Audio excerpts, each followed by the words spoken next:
We're doing some self-myofascial release in phase 1 to loosen up and prepare to move better. This will lead to better ease of movement, greater range of motion, better circulation, which can provide improved healing. For us, SCI, we have two specific areas. We're going to alternate the daily focus in phase 1. The lats, which you'll see in the second video, and as you're looking at our upper chest and front of the shoulders. These areas get tight due to everyday arm actions and need some acute trigger point techniques on the muscles that feel the worst. About 1 minute on each side, 2 minutes total, then we're moving on. So first, let's prepare our arms to move more freely by releasing a little bit of tension in our pecs. You don't need any equipment other than an open area to work in. Sit up tall, place your pointer finger, index finger, and ring finger, or use your knuckles if you don't have the fine motor, and move them towards the outer part of your chest, towards the front of your shoulder. Dig in a little bit and find a tender area. Oscillate around in tiny circles for about 30 to 60 seconds. Gently move your arm around to hit those chest fibers slightly differently in different areas, but don't go too deep. Feeling too much discomfort will cause your muscles to tighten up even more, creating the opposite effect of what we're going for here. Just a little discomfort, like 4 out of 10 on the pain scale, is perfect. Phase 2 is a dynamic or a biphasic stretch. After the trigger point release, we're getting into some positional dynamic stretching to lengthen out and prepare your body for pain-free movement, focusing on the muscles that you just did some work on. If you pinpoint your pec muscle, let's do some dynamic chest stretching. Get up next to a door frame, a wall, or something stationary you can put some weight on without it falling over. When you're targeting the chest, do your traditional chest stretch that like you used to do in gym class with your elbow bent 90 degrees and lean into the stretch a little bit, but slightly rotate in and out of the stretch. After about 20 to 30 seconds of finding your range, hold the deepest part of the stretch at the end range for another 20 seconds. Repeat this on the other side. Again, 2 minutes total for phase 2, and we're moving on.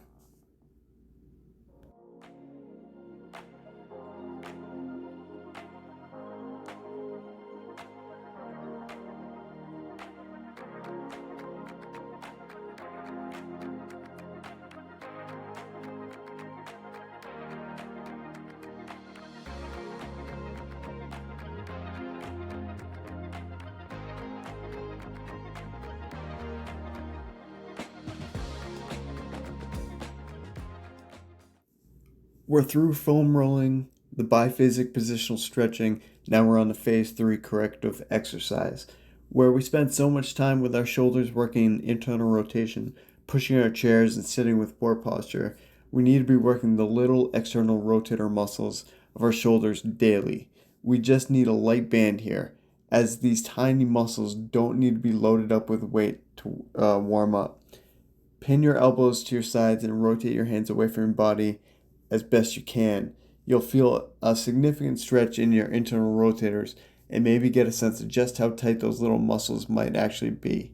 Hold the discomfort, slowly return, and repeat for about 15 reps in about 45 to 60 seconds.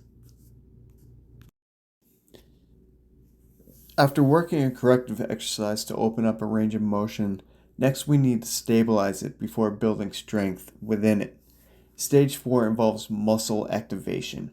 You'll still need only a light band, but where I'm at the gym filming this, I'm also using an apparatus to anchor down my band for the pull-aparts, which you'll see in a little bit. You could potentially not use an anchor and pull both sides at the same time, but as a higher level SCI, I tend to lose my balance doing bilateral pull-aparts and usually prefer the unilateral option with most things. Anyway, to create healthy movement within the shoulder complex, we need all the parts to be working synergistically. We need to make sure these muscles are stable also. We haven't yet focused on a major mover of the shoulder, our shoulder blades, and the muscles around it, which help lift your arm up overhead and lower it back down and extend it back behind your body. The lower and mid traps help lift our arms overhead. A way to wake those muscles up is with banded Ys and band pull-aparts. Hold a light band just tight enough to allow constant tension as you bring your arm angled overhead, slowly lowering back down for 15 reps or about 45 seconds. You can either anchor on the outside of your chair or in between your legs. Then move on to the pull-apart for the same amount of time and reps. Here I'm doing it the unilateral version. Of course, you could do both arms at the same time. I'm just unable to do that.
Phases 1 through 4 loosened up tight muscles affecting our shoulder function, then helped establish a greater range of motion.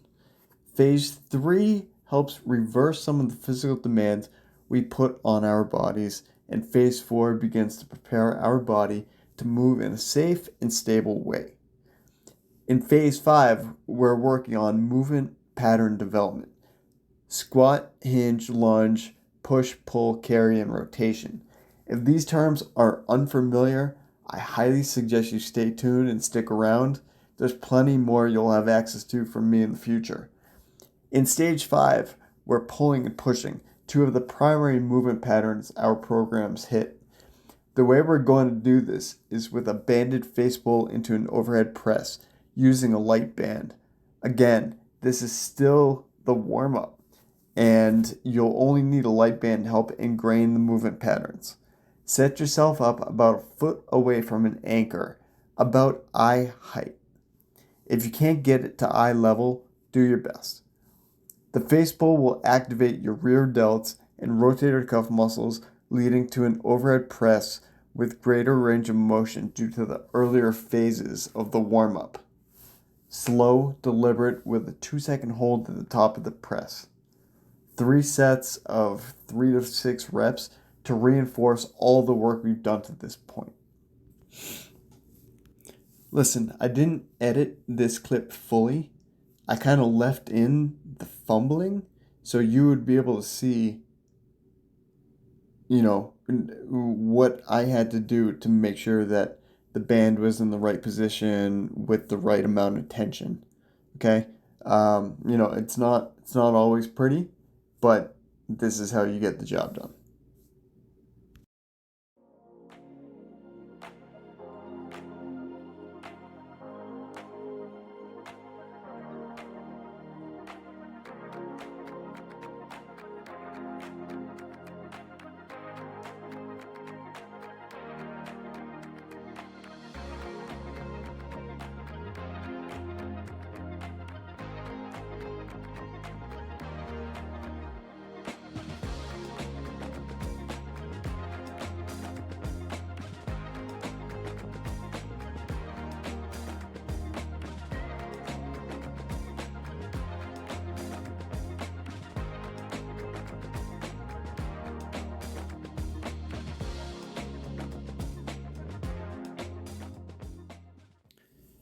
Phase 6, the sixth and final phase to prepare you for your workout.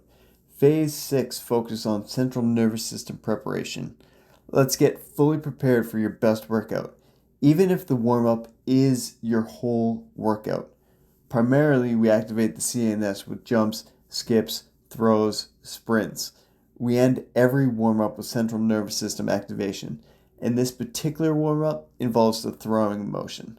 You have two options here: quick banded press pulses with a light band, like you see me doing here, or ball or towel throws. Personally, as a high level thoracic injury, I don't have the lower back or core stability to do med ball tosses with good necessary form. I really can't even do towel tosses unless I'm back against a wall. However, if you can do them, give them a try. These work because everyone owns a towel or something similar, light, something functional. Another CNS prep I like to do is a unilateral band power press, which you see me doing here for 8 to 10 reps to get ready for a great workout or to begin my day feeling amazing.